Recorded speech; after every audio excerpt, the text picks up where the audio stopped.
Welcome to No Borders with Brian and Carrie. Today what we are going to be discussing is Airbnb. Are we quitting it or should you quit it? And what are the other options? What kind of brought on, we recently actually just did a video on Airbnb and a bad experience that we had. And why we're doing another one at this point is partly because the situation escalated after we did our last video, which really made us rethink completely our path going forward. Yeah, we rethought everything and we learned a lot. We learned a lot from our experience, and we learned a lot from you viewers giving us comments and your experiences and the things you had to deal with. So we really laid all this stuff out and kind of made an educated decision on which direction we're going to go. And there's a lot more involved with this besides just our bad experience. Yeah. So first we want to kind of cover why Airbnb may not be the best choice pretty much for anybody anymore. It's just not the same that it used to be. The consistency as far as what you're going to get when you arrive at that location really has become a crapshoot. I mean, every place we arrive to, you do all of your diligent research. I'm digging into the reviews like crazy, the pictures like crazy, digging in there. And that I guess we kind of used to feel like that was enough. We're gonna get there, and we're gonna get kind of close to what we expected. One of our YouTube viewers said, it's almost like a box of chocolates now. That was a perfect You just don't know. It's a analysis perfect analysis of Absolutely it perfect. because we're going on the same criteria on picking an Airbnb that we always have, but it just seems like the last 5, 6, 8, 10 have been worse and worse and worse and worse. So is it us or is it Airbnb? Right. The other issue is that has become kind of a more recent complaint. We have not personally had this happen, thankfully, but I have heard from so many people that have, was the cancellations that are happening by hosts, and these are happening last minute. So the thing is that you could be arriving into a place that, say, is a very high touristy spot. You're middle of the summer, you have this vacation planned. What if 2 days before that you find out from a host that they cancel? There's no repercussions for them if they cancel. Airbnb supposedly will help you find a new location. Yeah, good luck. But good luck. What's available at that point? What's available still in your price range? Right. Right. And this may not just be some host, getting a better deal or a better offer. Maybe something happened. Maybe something broke. Maybe the furnace went out. Maybe the air conditioner broke. Maybe something happened that was unforeseen.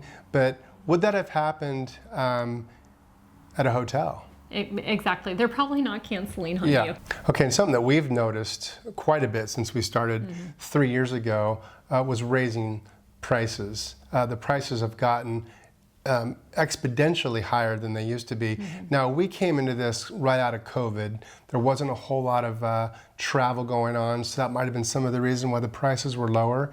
But now they're getting very high, and a couple of reasons are cleaning fees, taxes, and the service fees are all going up as well. So you put all that on top of each other. We're paying $1,800, $2,000 a month for something that we used to pay $1,200 for. Right, and the service fees, my understanding is that service fee used to not be worked in. It was something that was taken out of the host's money, right? And now that is just passed on to us, onto the consumer. And so it just keeps building. It keeps adding up. And then the cleaning fees, I personally, outside of certain areas, the cleaning fees are so minimal. Now, if you were trying to get an Airbnb in the States, that cleaning fee, as far as I'm concerned, is absolutely ridiculous. It is this stupid amount of money some of these places you're paying $200-$300 to have the cleaning done. And that, to me, added on top of a ridiculous amount of money that you're paying is just too much. Another huge concern is just being able to trust the review system anymore. We're going to go into our situation a little bit right after this and share with you kind of what happened. But The review system used to be something, like I said, I would dig so deep into the reviews and I would go and read, all looking for the negative reviews and everything. Right. And, you trusted those. I trusted when people would put a really great review, or when the host was rated a super host, or there was a huge trust factor in that. And that for us has kind of gone out the window now. I just don't think that you can trust the review system at all anymore. Yeah, unfortunately. Unfortunately, you can't. We had somebody else say, just read the reviews. You can't just read the reviews anymore because the bad ones may not exist. One thing that gets me, though, that I kind of started thinking this way recently is paying months in advance. I'm putting up my money 4, 5, 6 months in advance because, that place might not be available in that time of year, or it's a great deal, you think, that time of year for that place. So you're putting up, sometimes thousands of dollars 6 months ahead of time. Meanwhile, what's that money doing? Right. It's sitting someplace collecting interest, and that interest is not yours. It's not in your bank account. Yeah. It's in somebody else's. So that's something else that we've started thinking about. Can we pay up on arrival? That'd be a lot better. Be a lot better. I think having us have that kind of money tied up that far ahead, especially because we do travel full time, so we're very budgeted. So knowing that you need to have, say you're making reservations for our next area, which is Mexico, and we're supposed to make all 3 of those reservations in advance, we're putting a huge chunk of money ahead. And what if something happens, or what if they cancel on us? What Right. if we show up and the place is a box of chocolates and we get the dark chocolate with a nut inside? No, those are the good ones. You don't want those. You want cherry. the caramel. No, you want the caramel. Well, the just go salted with caramel is what cherry you ones. want. Nobody wants the cherry one. Everybody wants the salted. Yeah, you show up and you get the cherry one. So just you put down a couple $1,000s and you get a cherry chocolate. You don't want that. Yeah. Now the other area, and this once again is an area we're going to touch on, is the area of any kind of legalities with claims and stuff that now can happen, or that has been happening a lot on Airbnb. This for me was a major red flag, and I think an area where people need to just be really concerned and need to read. If you're going to continue to do it, you need to read the fine print, and you need to really know what you're getting yourself into. Yeah, this is something that we weren't aware of. This is a mistake we made, and now here we are. We will not make that mistake again. So now we'll kind of go into what happened and what escalated. We're not going to go completely into the whole situation that previously had happened, because we did do a video where we covered all that. So go ahead and check that video out. We'll have it down below if you want to check it out and get the full beginning story. Right. But we want to share with you how it escalated and what brought us to the decision to really change our views going forward. So really what happened was, it had been almost 2 weeks since we had left our Airbnb, and I get an email from, basically not really from the host, but through the system, that they were filing a claim against us. Now, just to touch a little bit on the situation, one reasons that we left, first off, it had multiple issues, but one issue that had happened multiple times was no hot water. Right. And so that was kind of the starting issue. He was had put in a claim that we needed to replace the boiler, the whole boiler for the place, because we broke it. And, this is a claim for over $900, which is absolutely ridiculous. And it was so angering. And, just to be honest here, I deal with anxiety, and I don't put myself into situations where things like those are going to trigger it, where I'm having some not nice person that we had to deal with, and then lying and making up stories and saying that we had done something we hadn't done. And then it's in Airbnb's hands to ultimately decide. Yeah, it was, first of all, Carrie did a great job handling everything. Besides the anxiety, she did great. Proud of her. Tried. Now, the aggravating part about it was the made up stories, the blatant lies. That made us really take a step back and think, geez, anybody could do this. This isn't just this person. Now, I want to back up a second. Okay. There are some fantastic hosts out there. Oh, yeah. There are some superstar, 5-star hosts out there that really take care of you. They really do a great job. There are some bummers also. This guy was a bummer. Yeah. And and it became incredibly frustrating. If some of what he was saying was even partially true, we could say, well, okay, what are we going to do about it? But we got stuck in a situation that was not pleasant. No, it wasn't pleasant. And, you know, I think that what really opened my eyes was when I was like, oh my God, like, because we've never had a claim done against us before. And so then I started Googling it and I start researching, and I'm actually on Airbnb's like site where people are communicating with each other about situations that they're in and like what to do. And this happens all the time, I found out. Having these claims that are false claims, that are ridiculous claims for stained pillowcases and charging an astronomical amount of money for them. And then it was upsetting to me to see or to hear from people that were getting their claims, like the claims had actually been approved by Airbnb. Right. Now, once again, I don't know the full story. I don't know the situation, but just the idea that we could leave a place, and I believe it's up to 60 days after you've left that they can file a claim against you. So you think you've just gone on with your life and everything's grand and everything, and they can file this claim. Yeah, the chair in the living room was broken. It wasn't broken before you guys got there. It was broken after you left. You need to pay up and fix that chair.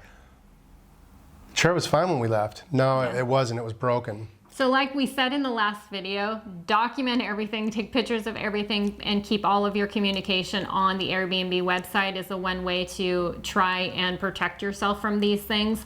But even with us doing that, which is what we did, we still had to go through this. And to add on to the situation, he filed another claim against us for $800 and some amount for basically just other stuff, saying that we didn't leave it clean, which we did. I took pictures of everything. It was very clean.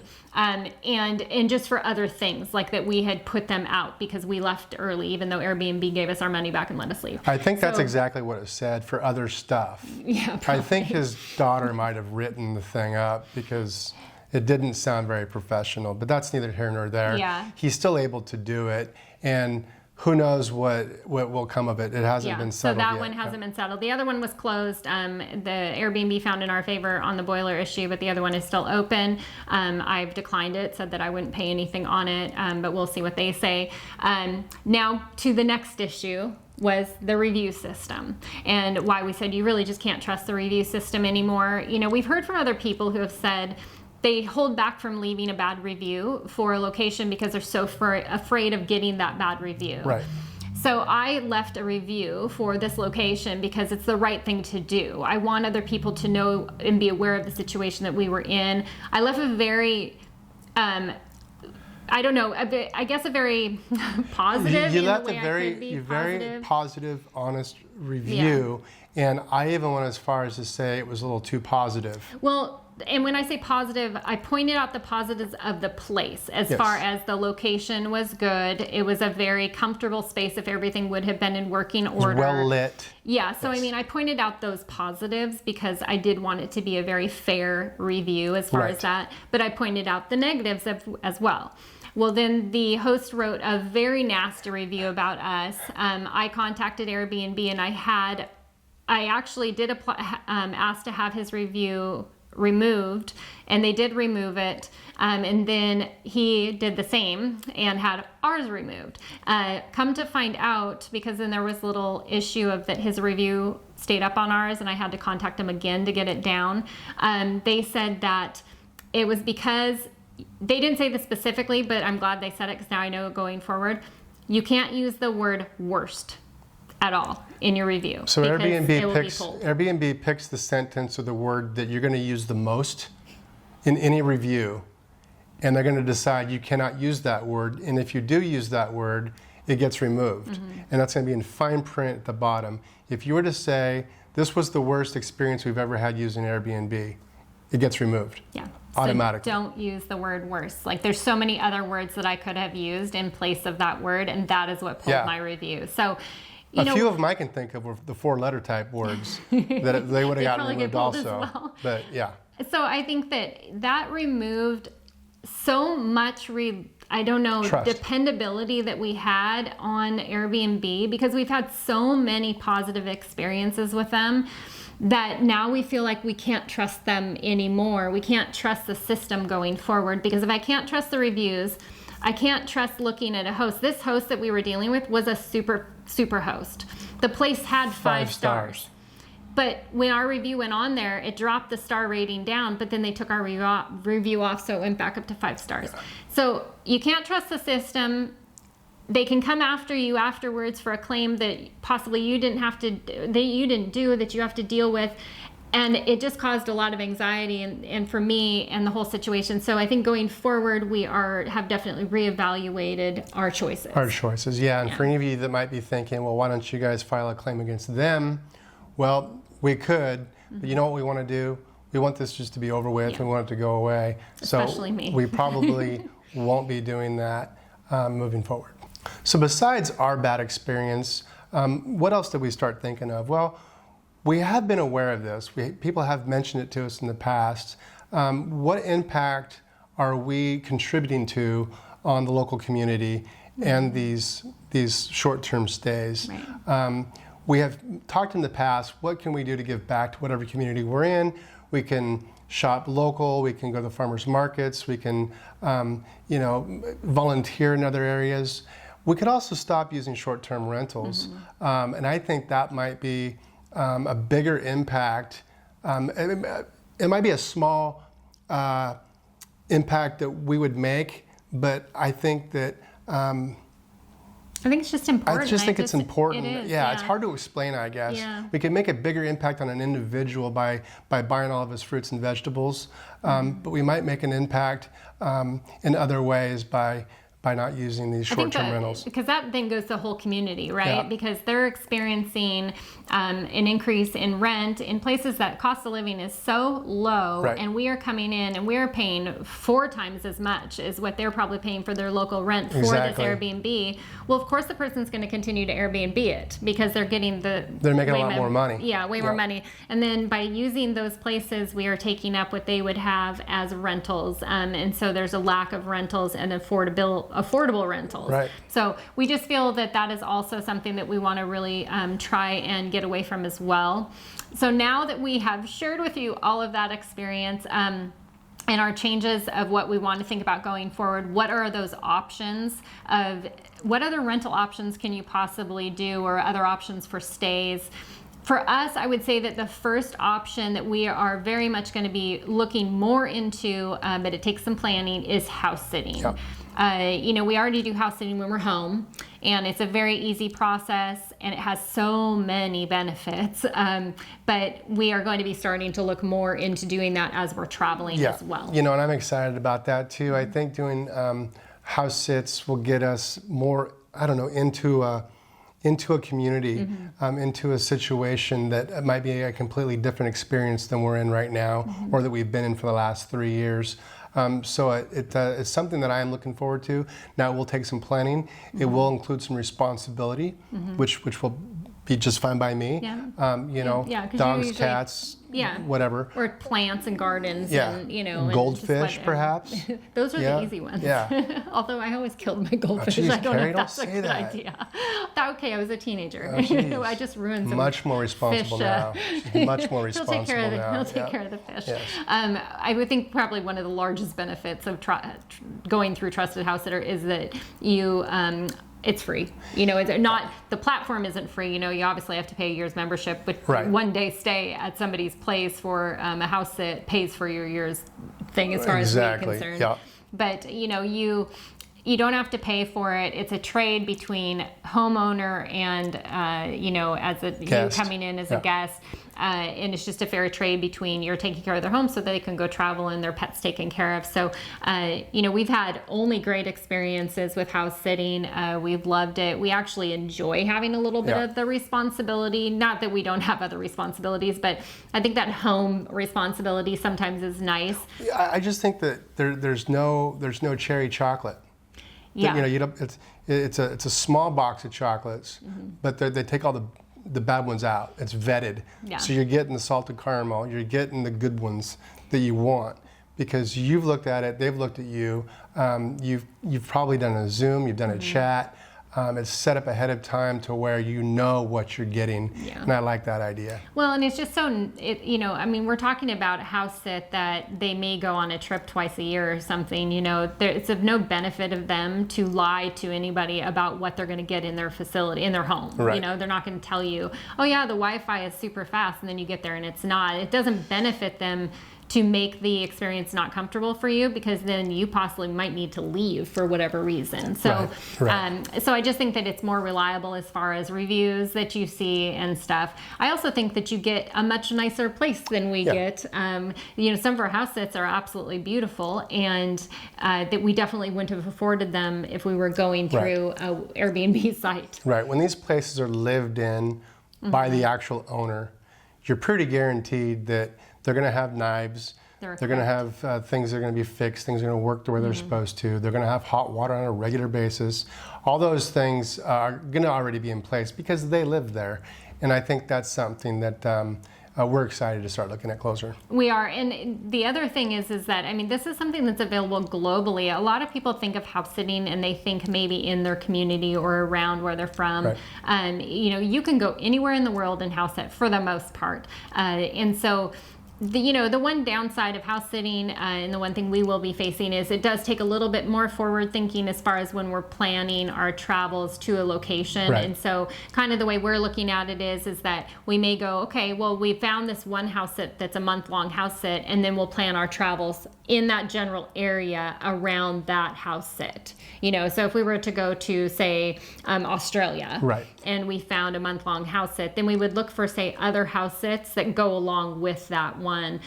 So it's not as easy maybe as just looking up a place and renting it and paying some money and having it. There's a little more work into it, but I think it's a fun and enjoyable experience. Okay, now what other platforms could we look at? There's bookings.com, there's VRBO, there's Expedia. All of these are options if we do need to get that short-term or month-long stay through another platform besides Airbnb. Right. And on those platforms, there's some other advantages. Right out the gate, I'll tell you, no matter what site you go with, there's going to be the same disadvantages, right? So if you are going with where you're renting from an owner, there's always probably going to be a level of a claim process or things, but you don't hear it as much from these. So I just don't know if it's not as common or they're not as big or what the deal is. So I would say one of the huge advantages from going with these sites is that the availability of the different options of stays. So when you're looking at Expedia and you're looking at, say, booking.com, VRBO is actually now on Expedia, so you'll see some of those rentals on there. But you can see hotels, you can see the apartments, you can see condos, you can see whatever. And so you're getting all of them, where when you are looking at Airbnb, you're just getting homestays. Yeah, and you can also, the other big advantage I think is you can pay on arrival. That's a major To me, that's a big deal. Yeah. You pay on arrival. You get there, you check the place out, and hey, listen, this is not what I signed up for. There's your out. Or you get to save that money and pay on arrival. Exactly, that's it. Exactly, because we had that when we were in Albania and Saranda. We did not pay, and we paid by cash. They wanted you to pay by cash, and we got there, got cash out, and then we just paid right at the place. There's a couple major benefits to that, and one of those is the fact that they don't have your credit card. Right. Well, that does sound sketchy. They wanted cash. They did own the place. They did have an office, and we got a receipt. Yeah, it wasn't. So it was all above board. It was exactly. Oh, we just take cash. It wasn't an owner standing there and we had to go cash. No, it wasn't like that at all. There was a contract signed and everything, and it was a beautiful place. Yeah. So I think that those platforms have a lot of advantages. For us, I think the standout is the not having to pay ahead of time, because then our money is not tied up in somebody else's hands. I mean, basically look at it this way: when you give Airbnb your money 6 months in advance, they're just putting it in a bank account and making interest, like you said. Right. And so that's a little frustrating to know that. And think, if they're doing that with one person, Airbnb has gotten huge. So they're doing that with millions of people all the time. Yeah, they're making bank on your money. It's a lot of money. Yeah. The other advantage of those websites compared to going onto Airbnb is you see all of your costs up front. So when you see your price listed for, say, Expedia, it includes the taxes, it includes everything. Airbnb has this great way of reeling you in by showing you one price, and you actually don't see the full price until you press reserve now. So there is a button at the top of their screen that you can click over, so it will show you most of the cost. So it includes, I think, the taxes and the cleaning fee, or like the Airbnb fee. But that reserve now number or button brings in a whole new level of numbers. So where we're experiencing that right now is when we have looked in the past at Mexico, and Mexico has another level of taxes that they charge. You don't even see those until you press that reserve. They're high. Yeah, it like adds another $300 a month onto your stay. And the question is, why not just show us that? Why does it have to be a secret? Why does it have to be, oh, this is something more because of this? I've lost the trust. And once you lose the trust, man, it's hard to get it back. It is. And so we like those other sites for that factor, as well as just that when we're looking and we have a budget, and we know we have to work in a budget, and we can look at this place on, say, booking.com and go, here's the price, and we know that's the price. Or it tells you right there what is and isn't included, but you know what it is right there. You don't have to like dig deep to find it. Okay, now we've heard this before. Why even hassle with all this? Just get yourself a hotel room. They're always going to be clean. They're always going to be up to standards. It's a lot easier. You're right. You're 100% right. The problem we have is we can't stay in a hotel room for a month or even 2 weeks. We need that kitchen. But it could be an option for shorter stays. It could be an option. And so the one thing that we have found and we have used in the past is it's called an apart hotel. They've become really common in a lot of areas, and it will be really great as they become more common in a lot more areas, because they are our new favorite place to stay when we have the opportunity to. You have a front desk.